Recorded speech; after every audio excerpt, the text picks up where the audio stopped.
A few things removed. Airbox is now loose. Only thing is, to get it out, you've got to take the back wheel out. So fortunately I haven't got the front wheel off yet, so I can lean the weight to the front, release a bit of the back, take the back wheel off, drop that out, job done. That gives me access.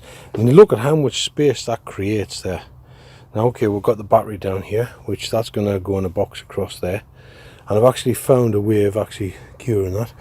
There's down here fixing point which was for the battery box, and also you can see just down here it went through here, fastening there, so I fastened the airbox and the battery cage onto there.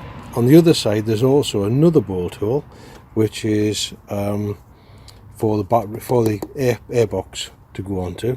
So there's two mount points there. We've got the mount point here which is the back of the battery cage, and we've got a similar one, you can just see the bolt still sitting in it down there, for the electrics cage across that side. So we might be able to use something like that to suspend a box in there, and I'm thinking that maybe we'll create a bit of a box that's big enough for a bit of storage in there as well. So could be a bit of fun. Just create something small and not as vast as that is, just big enough for what we need.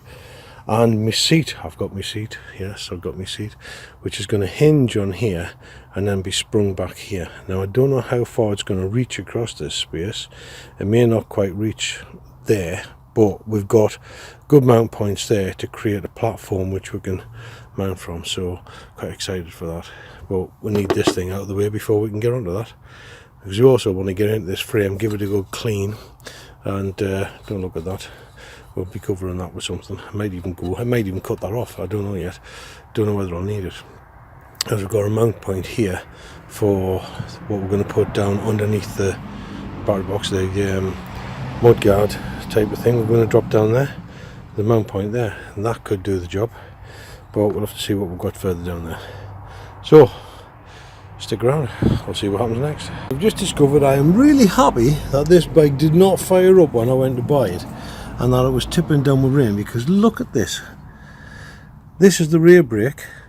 That spring is supposed to be the other side of that collar, and that's supposed to be fastened in. That has just been shoved in over the top. In fact, I can't get that collar out just now, but you can maybe see under here it's actually turned.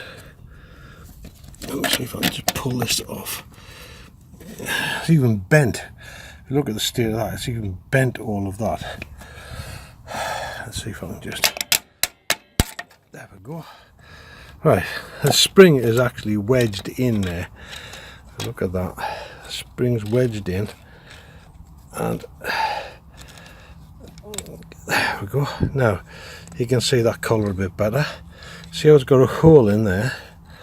That is supposed to go around that rod. The rod then it sits in this area. You can see the threading all the way down here, yeah, which is where the nut is supposed to fit.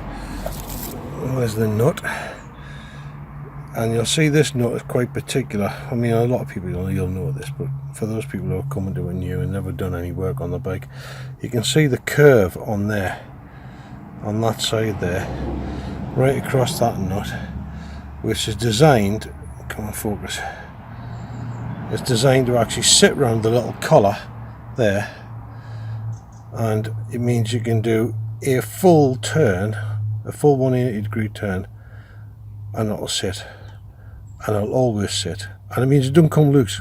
It won't come loose by itself. It's also the spring sitting against here will actually keep it against that nut, and that is disgraceful, absolutely disgraceful. How anybody even thought about putting that together like that, I do not know.